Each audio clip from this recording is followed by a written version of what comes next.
Hello everyone, কেমন আছো সবাই? আশা করি তোমরা ভালো আছো এবং এই চ্যাপ্টারের অন্যান্য ভিডিওগুলো দেখে ফেলেছো। তো এই ভিডিওতে আমরা জানবো হচ্ছে বাংলাদেশের বনাঞ্চল সম্পর্কে। অনেকগুলো তথ্য এখানে দেওয়া হবে, যে তথ্যগুলো আশা করি তোমরা যদি একটু ভালোভাবে মনে রাখো তাহলে কখনোই এই চ্যাপ্টারের এই পোর্শন থেকে এমসিকিউ আসতে তোমাদের ভুল হবে না। তথ্য অনেক থাকবে, তবে সেখান থেকে কোনগুলো গুরুত্বপূর্ণ, কিভাবে মনে রাখা যেতে পারে সেই জিনিসগুলো বলে দেওয়ার চেষ্টা করবো। দেখো, একদম প্রথমে বাংলাদেশ সম্পর্কে যদি আমরা একটু জানি, বাংলাদেশের যে গভর্নমেন্টের ওয়েবসাইট আছে সেখান থেকে আমরা এই তথ্যগুলো নিয়েছি। বাংলাদেশ এখানে আমরা দেখতে পাচ্ছি কোন উত্তর অক্ষাংশে আছে, কোন দ্রাঘিমাংশে আছে, সেই জিনিসটা আমরা এখানে একটা সংখ্যা দেখছি। সেই সাথে আয়তন আছে 1,47,570 বর্গ কিলোমিটার। আর পশ্চিম, উত্তর, পূর্ব তিন দিকেই ভারতের বিভিন্ন রাজ্য আছে, যেটা আমরা অলরেডি ছোটবেলা থেকে শুনে আসছি। এবং পার্বত্য চট্টগ্রাম আর কক্সবাজার জেলার দক্ষিণাংশে আছে নাফ নদী, এবং সেখানে রয়েছে মায়ানমার আর বাংলাদেশের মাঝখানে নাফ নদীটা বয়ে গিয়েছে। আর দেশের দক্ষিণে রয়েছে বঙ্গোপসাগর। এখন এখান থেকে কিভাবে প্রশ্ন আসতে পারে হচ্ছে আয়তন কত, আসতে পারে নাফ নদী কোন দিকে অবস্থিত। তুমি তখন লিখতে পারো যে দক্ষিণাংশে নাফ নদী অবস্থিত। তারপরে এটা আসতে পারে যে উত্তর অক্ষাংশে কতটুকু জায়গা জুড়ে বাংলাদেশ রয়েছে, সেখানে অ্যান্সার হবে হচ্ছে যে 20°34' থেকে 26°38' উত্তর অক্ষাংশ। আর দ্রাঘিমাংশ যদি চায় তাহলে আমরা বলতে পারি যে 28° থেকে 92°41' দ্রাঘিমাংশ। আচ্ছা, এখন এই বাংলাদেশের মধ্যে যেই বন অঞ্চলগুলো রয়েছে সেগুলির সংখ্যা কিছুটা কম। অধিকাংশ অঞ্চল হচ্ছে গাঙ্গেয় সমভূমি অঞ্চলের অন্তর্গত, কারণ বাংলাদেশের অধিকাংশ অঞ্চলই আসলে পলিমাটি দ্বারা তৈরি হয়েছে। তো যেই নদীগুলো এসেছে সেই নদীগুলো পলিমাটি বয়ে এনে এই উর্বর অঞ্চলটাকে তৈরি করেছে। এজন্য একটি সমতল জায়গায় এখানে বেশি বন, তারপর পাহাড়, এগুলোর সংখ্যা বেশ কম। তো এই যে ছোট বড় বন রয়েছে, এই বন সম্পর্কে আমরা যদি একটু জানি, যে ধরন অনুযায়ী বাংলাদেশের বনগুলোকে আমরা কয়েকটা ভাগে ভাগ করে ফেলেছি। একটা হচ্ছে চিরসবুজ, অর্ধ চিরসবুজ, একটা পত্র ঝরা বা পর্ণমোচী, আর একটা হচ্ছে ম্যানগ্রোভ বনাঞ্চল। আচ্ছা দেখো, চিরসবুজ, অর্ধ চিরসবুজ, এটা তো আমরা বুঝি অলরেডি, যেই বনাঞ্চলের মধ্যে পাতা শীতকালে সব ঝরে যায় না, সারা বছরই সেখানে সবুজ পাতা থাকে, সেটা হচ্ছে চিরসবুজ। আর পত্রঝরা হচ্ছে শীতকালে সব পাতা ঝরিয়ে ফেলে, সেই বনাঞ্চল হচ্ছে পত্রঝরা বা পর্ণমোচী, পর্ণমোচন করে যারা। আর হচ্ছে ম্যানগ্রোভ সম্পর্কে আমরা বলতে পারি যে যেই অঞ্চলটা দৈনিক জোয়ার ভাটা দিয়ে প্লাবিত হচ্ছে এবং যেখানে কর্দমাক্ত মাটিটা লবণাক্ত, সেটা হচ্ছে ম্যানগ্রোভ বনাঞ্চল, যেটা হচ্ছে আমাদের সুন্দরবন। দেখো, আমরা এখানে একটা ছবি দেখতে পাচ্ছি, বাংলাদেশের মানচিত্র, এবং এই ছবিটার সাথে মোটামুটি আমরা সবাই পরিচিত, যে এখানে ঢাকা বিভাগ দেখা যাচ্ছে, রাজশাহী, রংপুর, সিলেট, সকল বিভাগ আমরা দেখতে পাচ্ছি। এখানে আমরা দেখতে পাচ্ছি যে এখানে চিরহরিৎ উল্লেখ করা আছে হচ্ছে এরকম একটা বড় বৃক্ষ দিয়ে। তো এই চিরহরিৎ অরণ্য আমরা কোথায় কোথায় দেখি, একটু ভালোভাবে যদি খেয়াল করে দেখতে পাচ্ছি যে এটা আমরা চট্টগ্রামের দিকে পাচ্ছি, সিলেটের অঞ্চলের দিকে দেখছি। পত্র ঝরা কোথায় দেখছি, ঢাকা বিভাগের এই উপরের অংশটাতে বেশি দেখতে পাচ্ছি। এরপর রয়েছে জলাভূমিটা আমরা দেখতে পাচ্ছি এই জায়গাটায় আছে, রাজশাহী ঢাকার এই মাঝামাঝি জায়গায়, বরিশালে আছে, খুলনাতে আছে, তারপরে ময়মনসিংহের এই সাইডে, তারপর সিলেটে, এখানে আমরা জলাভূমি দেখতে পাচ্ছি। আবার ম্যানগ্রোভ অরণ্য এই অংশটা দেখো, এইটা কিন্তু শুধুমাত্র এই এতটুকু অঞ্চল জুড়েই দেখছি। এরকম একটা নারকেল গাছের ছবি শুধুমাত্র বরিশাল আর খুলনা মিলিয়ে দেখতে পাচ্ছি। আর এই জায়গাটা কোন জায়গাটা, আমরা জানি যে আমাদের সুন্দরবনটা আসলে এই জায়গায় অবস্থিত, আর এই সাইডটাতে হচ্ছে আমাদের যে কক্সবাজার, দুটোই হচ্ছে আসলে পর্যটন কেন্দ্র। তো এইখানে হচ্ছে সুন্দরবনটা। তো আমরা এই ছবিটা দেখে বুঝতে পারছি যে কোথায় আসলে আমাদের কোন বনাঞ্চলগুলো অবস্থান করছে। তো এইখানের পরে আমরা এখন চলে যাই এটার ব্যাখ্যাতে। দেখো, চিরসবুজ ও অর্ধ চিরসবুজ বনাঞ্চল কোথায় আছে, আমরা একটু আগের ছবিটায় যাই। চিরহরিৎ কোথায় দেখতে পাচ্ছি, সিলেটে দেখতে পাচ্ছি, তারপর চট্টগ্রামে দেখতে পাচ্ছি। এখন আমরা এটা বর্ণনাগুলোতে আসি।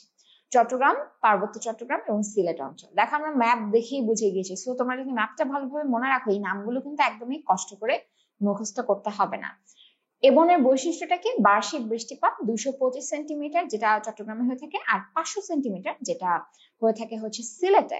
তো সিলেটে আমরা সবসময় জানি যে বৃষ্টিপাত বেশি, সারা বছরই দেখা যায় কিছুক্ষণ পর বৃষ্টি হচ্ছে। তো সিলেটের বৃষ্টিপাতের পরিমাণটা বেশি হবে, এটাই স্বাভাবিক। চট্টগ্রামে সেই তুলনায় কম। হিউমাস অধিক, মাটিগুলোতে হিউমাস বেশি থাকছে আর মাটিটা অম্লীয় বা অ্যাসিডিক হয়ে গিয়েছে। বন সাধারণত একটু ঘন ধরনের হয়, ছোট ছোট পাহাড় থাকে, মাঝে মাঝে খাদ থাকে, আর রয়েছে হচ্ছে অধিকাংশ উদ্ভিদ চিরসবুজ, যেটা আমরা ম্যাপেই দেখেছিলাম। এখন দেখো প্রধান উদ্ভিদ কি থাকতে পারে।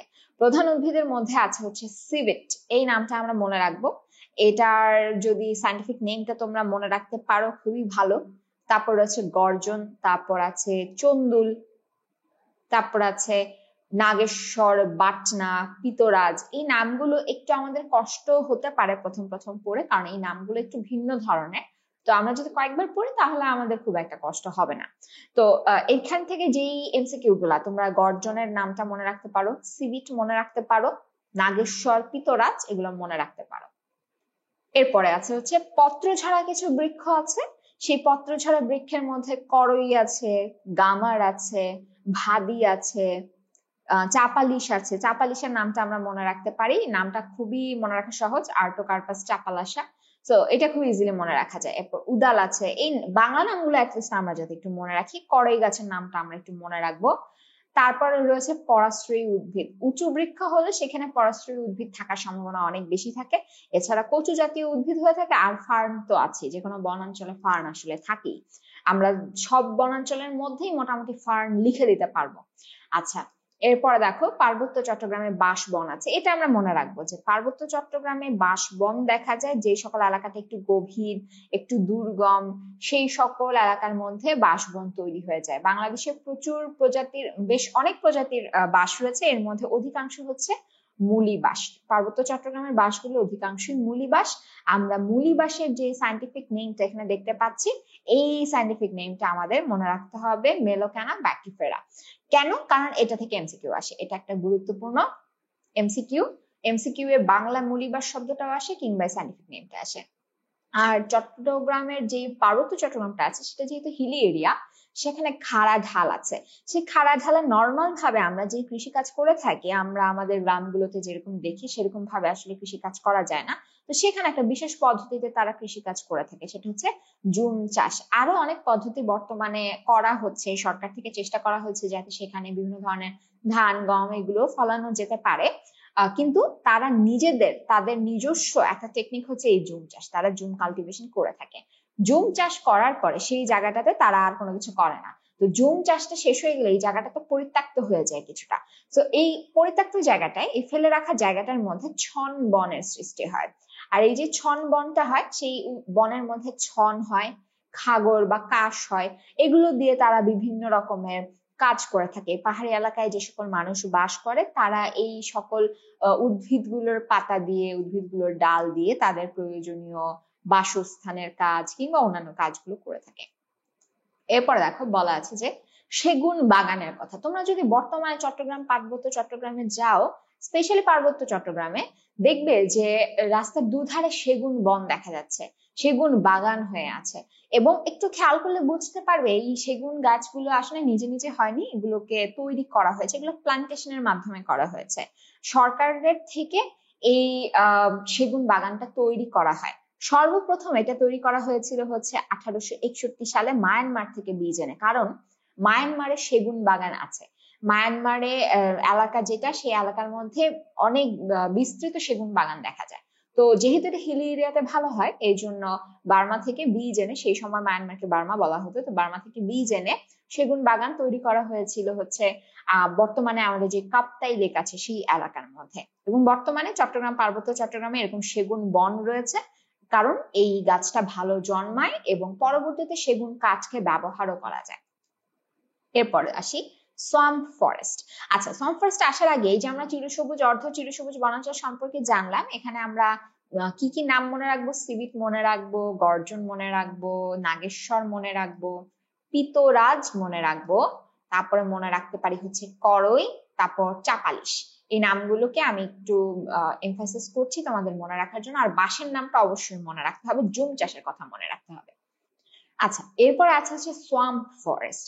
সোয়াম্প ফরেস্ট যখনই বলবো তখনই তোমাদের মনে রাখতে হবে সিলেটের রাতারগুলের কথা বাংলাদেশে বলছি। রাতারগুলের যে ফ্রেশ ওয়াটার সোয়াম্প ফরেস্ট বা স্বাদু পানির সোয়াম্প ফরেস্ট সেটা হচ্ছে রাতারগুল। এবং দেখো সোয়াম্প ফরেস্ট বলতে আসলে এখানে কি বোঝাচ্ছে, যে মিঠা পানি বা স্বাদু পানির যে জলাশয় দ্বারা জলাবদ্ধ বন।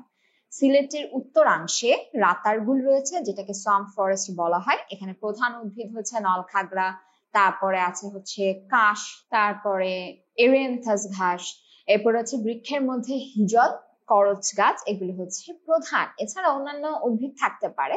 আর এখান থেকে যেটা সবচেয়ে বেশি আসতে পারে সেটা হচ্ছে এই যে রোজা ইনভলিউক্রেটা, এই নামটা, এই জিনিসটা মনে রাখবো। বন্য গোলাপ, বাংলাদেশের একমাত্র বন্য গোলাপ এই জায়গাটাতেই পাওয়া যায়। এটা থেকে বিভিন্ন অ্যাডমিশন টেস্টে প্রশ্ন এসেছে এই নামটা থেকে। আচ্ছা, এখন দেখো সোয়াম্প ফরেস্টটা আমরা কিভাবে মনে রাখতে পারি। সোয়াম্প ফরেস্টে বলা হয়েছে যে জলাবদ্ধ বন। জলাবদ্ধ বনের মধ্যে একটা নির্দিষ্ট টাইমে প্রচুর পানি থাকবে, পানির মধ্যে গাছগুলোকে দেখা যাবে। তো এই জায়গার মধ্যে ভালো হতে পারে, আমরা যেমন হিজল নাম এর আগে হয়তো আমরা যখন বাংলা পড়েছি তখন শুনেছি যে হিজল সাধারণত থাকে পানির চারপাশে কিংবা পানির মধ্যে গাছটা দাঁড়িয়ে থাকে। তো জলাবদ্ধ বনে হিজল গাছ থাকাটা খুবই সহজ। করচ গাছটাও থাকা সহজ, কারণ সে পানির মধ্যে এই জলাবদ্ধ অবস্থানে থাকতে পারছে। আর বন্য গোলাপের নামটা আমরা মনে রাখবো। এরপরে দেখো সিলেটের বনাঞ্চলের মধ্যে রয়েছে রেমাকেলেঙ্গা, লাউয়াছড়া, তারপর সাতছড়ি। সিভিট ও গর্জন সিলেটের বনে কম। সিলেটের যেই এলাকাটা, সেই এলাকার মধ্যে সিভিট গর্জন কম থাকবে, যদিও এই সোয়াম্প ফরেস্ট কিন্তু আমরা চিরসবুজ, অর্ধ চিরসবুজের আন্ডারেই আলোচনা করছি, কিন্তু তাদের সিভিট গর্জন কম আছে। তবে তাদের যেটা স্পেশাল সেটা হচ্ছে প্রচুর বেত জন্মে। তাহলে আমরা সোয়াম্প ফরেস্ট বা সিলেট দিয়ে মনে রাখতে পারি বেত জন্মায়, বন্য গোলাপ জন্মায়, হিজল, করচ, নলখাগড়া, কাশ এগুলো জন্মায়। নলখাগড়ার নামটা আমরা কিন্তু আরো পাবো, আমরা পরবর্তীতে যে ম্যানগ্রোভ পড়বো তখন আমরা এই নামটা পাবো। আচ্ছা, এখন দেখি প্রাণীকুলের মধ্যে কি আছে। বিভিন্ন বানর এবং হনুমানের নাম আছে। খুব ইজিলি চিন্তা করো যে পানির মধ্যে যেই উদ্ভিদগুলো দাঁড়িয়ে আছে তাদের মধ্যে এই বানর, হনুমান, এই যে গেছো যে সকল প্রাণী আছে তাদের থাকাটা সহজ। তো আসামি বানর আছে, চশমা হনুমান, মুখ পোড়া হনুমান, হনুমানের বিভিন্ন ধরনের প্রজাতি, উল্লুক, গেছো ভাল্লুক, বুনো শূকর, উড়ন্ত কাঠ বিড়ালে এক গাছ থেকে আরেক গাছে লাফ দিয়ে চলে যায়, তারপর শেয়াল, এগুলো হচ্ছে প্রধান। এখন দেখো এই ছবিটার মধ্যে আমরা দেখতে পাচ্ছি সিলেট ডিস্ট্রিক্ট। সিলেটের মধ্যে এই জায়গাটার মধ্যে আমরা দেখতে পাচ্ছি রাতারগুল সোয়াম্প ফরেস্ট, গোয়াইন নদী চারপাশ দিয়ে চলে গিয়েছে।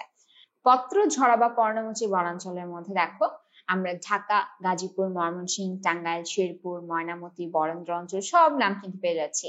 তো পত্রঝরা বা পর্ণমোচী আসলে কোথায় কোথায় আছে, আমরা আগে যেই ম্যাপ দেখেছিলাম সেই ম্যাপ অনুযায়ী কিন্তু আমরা বাংলাদেশের উত্তর দিকেও দেখেছি, ঢাকার চারপাশেও দেখেছি, বিভিন্ন জায়গায় ছড়িয়ে ছিটিয়ে এই পত্রঝরা পর্ণমোচীটা রয়েছে। ময়নামতির বনটাকে শালবন বিহার বলা হয়। আর শেরপুর জেলার উত্তরে যেটা আছে সেটা হচ্ছে রাংটিয়া বন ও গজনী বন নামে পরিচিত। এরপরে দেখো বরেন্দ্র বনাঞ্চল, যেটা বরেন্দ্রটা হচ্ছে উত্তর অংশে, রংপুর, দিনাজপুর, রাজশাহীতে। মধুপুর হচ্ছে টাঙ্গাইলের আশপাশে, ময়মনসিংহ জেলার বেশ কিছু অংশ নিয়ে তৈরি। রাজেন্দ্রপুর হচ্ছে গাজীপুর জেলার উত্তরাংশে, আর চন্দ্রা হচ্ছে গাজীপুর জেলার উত্তর পশ্চিমাংশে। আর লালমাই যেটা, সেটা হচ্ছে কুমিল্লা জেলা লালমাই পাহাড়, আমরা নাম শুনেছি হয়তো ছোটবেলাতে। সেই লালমাই পাহাড়ের এলাকায় হচ্ছে লালমাই শালবন অঞ্চল। এখন একটু খেয়াল করো, ঢাকার চারপাশ দিয়েই কিন্তু জিনিসটা বেশি, যেমন গাজীপুর, টাঙ্গাইল, ময়মনসিংহ, তারপর কুমিল্লা। আর উত্তরাঞ্চলে রংপুর, দিনাজপুর, রাজশাহী। এই নামগুলো আমার মনে হয় না খুব একটা কঠিন হবে জায়গার নামগুলো মনে রাখা। মনে যেটা রাখতে হবে এই বরেন্দ্র, মধুপুর, রাজেন্দ্রপুর, চন্দ্রা, লালমাই, এই শব্দগুলো, এই নামগুলো আমাদের মনে রাখা প্রয়োজন, কারণ এখান থেকে এমসিকিউ এসে থাকে। এরপর দেখো এই বনের বৈশিষ্ট্যটা কি। শীতকালে পাতা ঝরে যাবে, এজন্য এটা পত্রঝরা। এরপর বার্ষিক বৃষ্টিপাত কম, 125 সেন্টিমিটার হয়ে থাকে বরেন্দ্রতে। উত্তর অঞ্চল দেখে এখানের বৃষ্টিপাতের পরিমাণটা কম। আর ঢাকা যেহেতু উত্তর অঞ্চলের থেকে মানে মাঝামাঝি বাংলাদেশে, তো ঢাকায় কিন্তু উত্তর অঞ্চলের চাইতে একটু বেশি বৃষ্টিপাত হয়। তো ঢাকা জেলার কথা চিন্তা করলে 175 সেন্টিমিটার, বা ঢাকা বিভাগের কথা চিন্তা করলে সেখানে একটু বেশি। বাতাসে আর্দ্রতা একটু কম থাকে এই পত্রঝরা বনাঞ্চলগুলোতে। এরপর দেখো মাটির মধ্যে অনেক পরিমাণে আয়রন থাকবে। আয়রনটা থাকে হচ্ছে আয়রন অক্সাইড হিসেবে, এই জন্য মাটিটা লাল দেখায় বা হলুদে ধরনের দেখায়। তোমরা যদি কখনো গাজীপুর এলাকাগুলোতে যেয়ে থাকো কিংবা তোমরা যদি কেউ থেকে থাকো গাজীপুর এলাকাতেই আছো, তোমরা দেখবে যে এলাকার মাটিটা লাল ধরনের, একটু হলুদাভ ধরনের, আর বর্ষাকালে একদম কাদা কাদা হয়ে যাবে, শীতকালে শুকনো খটখটে হয়ে যায়, আর মাটিটা হচ্ছে অ্যাসিডিক ধরনের। এরপর রয়েছে বন কম ঘন ধরনের, কিন্তু মধুপুর অঞ্চল যেটা, সেই মধুপুর অঞ্চলে ঘন বন দেখতে পাই। আচ্ছা, এখন উঁচু যে এলাকাগুলো রয়েছে, উঁচু অংশগুলোকে বলা হয় চালা, আর উঁচু অংশগুলোর মাঝখানে মাঝখানে মনে করে এরকম উঁচু ছোট ছোট টিলার মতো অংশ, তার মাঝখানে যে নিচু সমতল অংশটা, এটাকে বলা হয় হচ্ছে বাইব।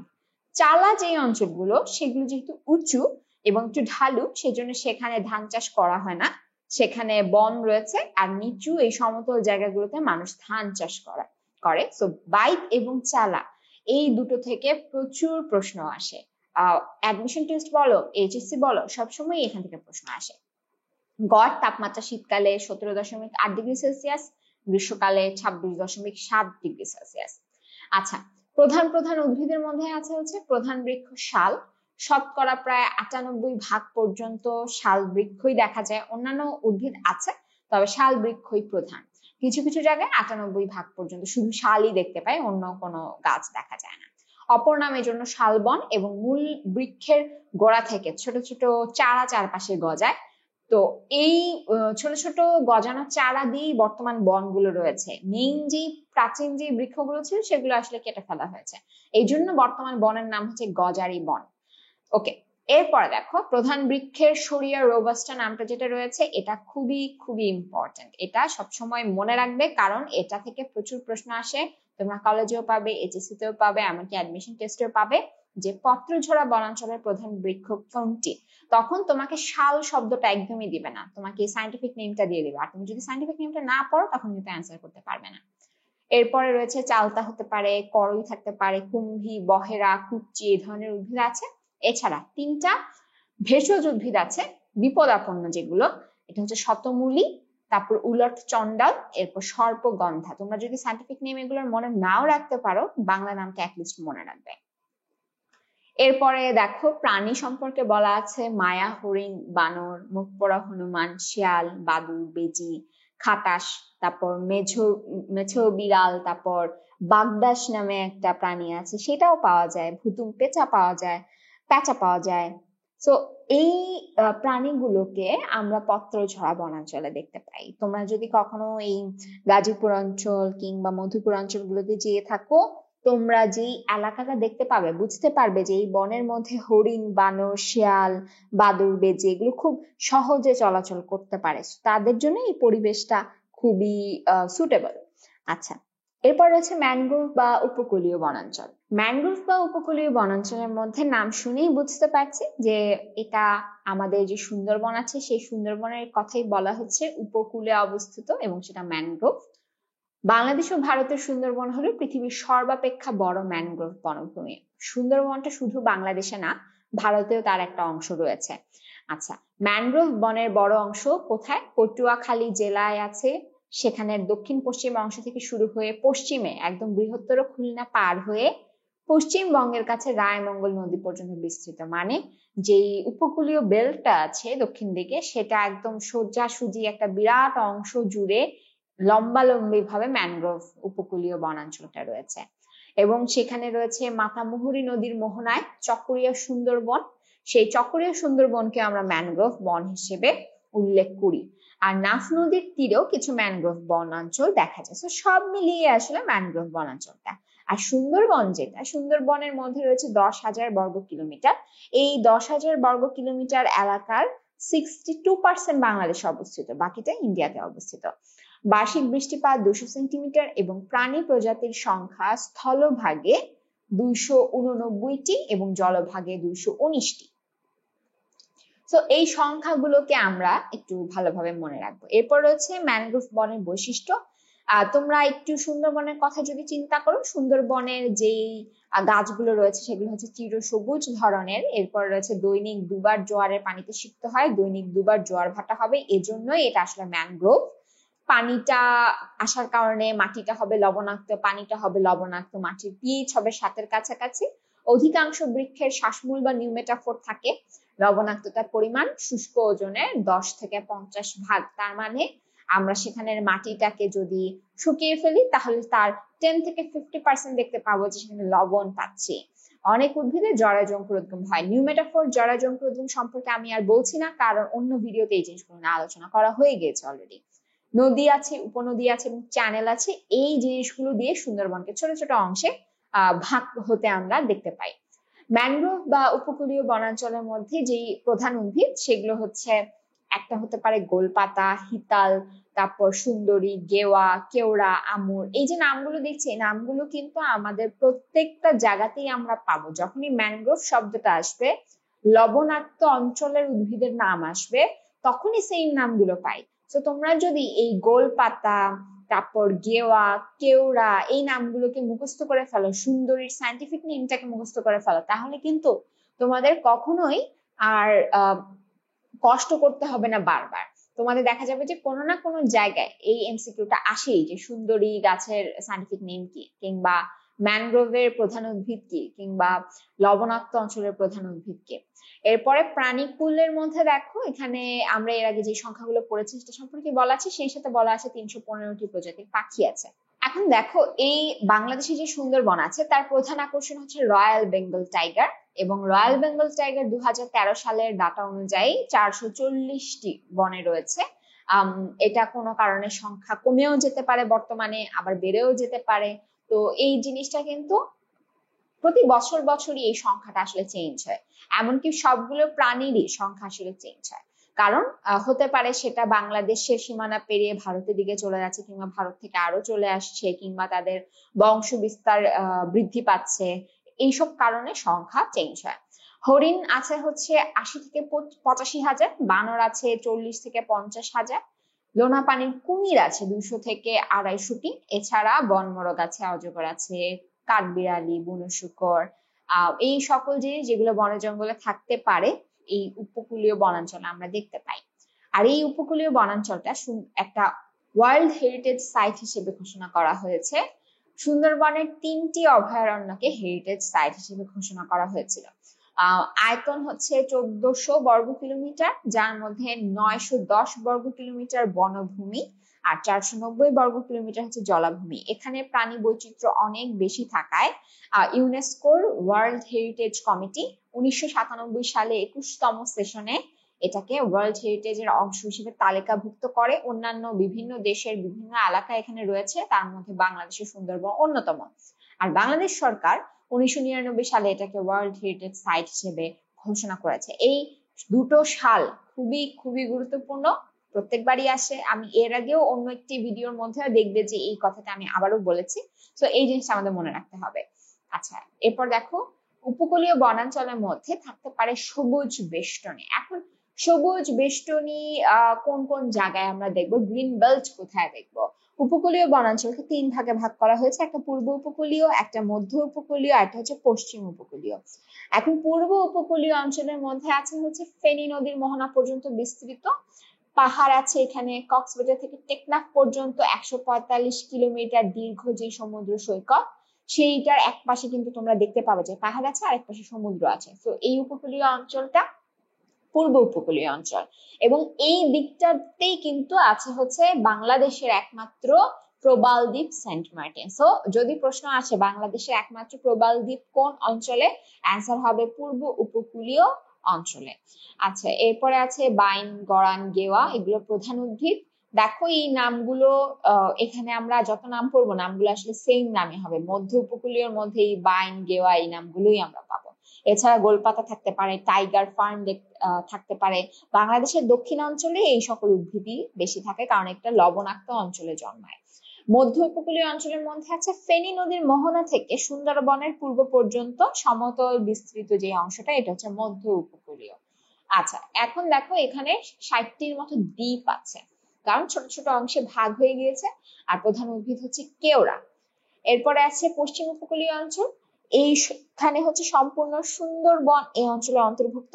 কোশ্চেন যদি আসে সুন্দরবন কোন উপকূলীয় অঞ্চলে অন্তর্ভুক্ত, অ্যান্সার হচ্ছে পশ্চিম উপকূলীয় অঞ্চলের অন্তর্ভুক্ত। এখানে ম্যানগ্রোভ আছে, আর ম্যানগ্রোভের যা যা নাম পড়েছে এটা দিয়ে সুন্দরী, গেওয়া, গড়ান, গোলপাতা, টাইগার ফার্ন, এই সব নামই এখানে তোমরা দিতে পারবে, যেটাই তোমাদের মনে আসে সেটাই দিতে পারো। এখন আসো এই উপকূলীয় সবুজ বেষ্টনী, এটা কি? আমরা তো উপকূলের যে অঞ্চল সেটা জেনে গেলাম, সবুজ বেষ্টনীটা কি? সবুজ বেষ্টনী হচ্ছে যখন এই প্রাকৃতিক দুর্যোগ ব্যবস্থাপনা করার জন্য উপকূল বরাবর প্রবাহিত যেই বায়ু আছে সেই বায়ুর সমকোণে, বায়ুটা যদি এভাবে প্রবাহিত হয়, এই সমকোণে লম্বালম্বি ভাবে যে সকল বৃক্ষগুলোকে রোপণ করা হয় বায়ু প্রবাহকে আটকে দেওয়ার জন্য, সেটাকে বলে সবুজ বেষ্টনী বা বায়ু প্রবাহ রোধক বা কোস্টাল টাইডাল গ্রিন বেল্ট। এই একফালি একটা ভূখণ্ডের উপর এটাকে লাগানো হয়। সেই সবুজ বেষ্টনী যেই ভূখণ্ডের উপর করা হয় সেই ভূখণ্ডটাকে আমরা বলি আশ্রয় ফালি বা শেল্টার বেল্ট। মানে মনে করো এটা একটা অঞ্চল, এই অঞ্চলের এটা হচ্ছে এখানে পানি, আর এখান থেকে বায়ু প্রবাহটা আসে। তো আমি এতটুকু জায়গার মধ্যে একটা নির্দিষ্ট ধরনের প্রজাতির গাছ লাগিয়ে দিলাম, ঘন করে লাইন ধরে লাগিয়ে দিলাম। এই যে এতটুকু এলাকার মধ্যে আমি লাগালাম, এই এতটুকু জমিকে আমি বলবো শেল্টার বেল্ট। এবং এখানে যেই গাছগুলো যখন বড় হবে, যেটা আমি তৈরি করলাম সেটা হচ্ছে আমার গ্রিন বেল্ট। প্রত্যেকটা দেশে এরকম উপকূলীয় গ্রিন বেল্ট থাকতে হয় তাদের নিজস্ব দুর্যোগ ব্যবস্থাপনার উদ্দেশ্যে। এবং এই দুর্যোগ ব্যবস্থাপনাটার কারণেই কিন্তু আমাদের দেশের মধ্যে যত প্রকারের ঘূর্ণিঝড় হয়, যেমন মনে করো সিডর হয়েছে, এর আগে আইলা হয়েছে, যতটা ক্ষতি হয়েছে তার চেয়েও বেশি ক্ষতি হতে পারতো যদি সুন্দরবন না থাকতো। আর তোমাদের হয়তো অনেকেরই খেয়াল আছে, কিংবা তোমরা হয়তো কখনো দেখেছো যে ঘূর্ণিঝড় হওয়ার পরে, যেমন আইলার পরে দেখা গিয়েছিল যে সুন্দরবনের গাছগুলো অনেকটাই ভেঙে গিয়েছিল, এবং তখনও বিশেষজ্ঞরা বলেছিলেন যে সুন্দরবনটা থাকার কারণে আইলাতে যেই পরিমাণ ক্ষতি হয়েছে তার চাইতেও বেশি ক্ষতি হতে পারতো, সুন্দরবন আমাদেরকে অনেকাংশে রক্ষা করেছে। তো উপকূলীয় সবুজ বেষ্টনীর প্রয়োজনীয়তাটা আমি অলরেডি বুঝিয়ে ফেলেছি তোমাদেরকে, তাও আমরা আরো কিছু অংশ রয়েছে যেটা একটু দেখি। এখানে যে জলোচ্ছ্বাসটা আসে সেই জলোচ্ছ্বাসটাকে প্রাথমিকভাবে প্রতিহত করে ফেলে, আর জলোচ্ছ্বাসটা যখনই বড় গাছের মধ্যে এসে ধাক্কা খায়, জলোচ্ছ্বাসের গতি, তারপর যে প্রচন্ডতা, তারপর উচ্চতা, এই জিনিসগুলো আস্তে আস্তে কমে যেতে থাকে। ফলে মানুষের যে বাসস্থান পর্যন্ত দেখা যায় যে একটু কম গতিতে তারা আসে, যদিও সেই গতিটাও অনেক থাকে, কিন্তু এই সবুজ বেষ্টনী কিছুটা কমিয়ে দিতে পারে। তারপর যখনই জলোচ্ছ্বাসটা হয় সেই সময় একটা ভাটাও হয়, ভাটার টানে মানুষ, পশু সবকিছু কিন্তু ভেসে যায়। আমরা হয়তো বন্যার সময় দেখি যে পানির স্রোতের সাথে ভেসে চলে যাচ্ছে।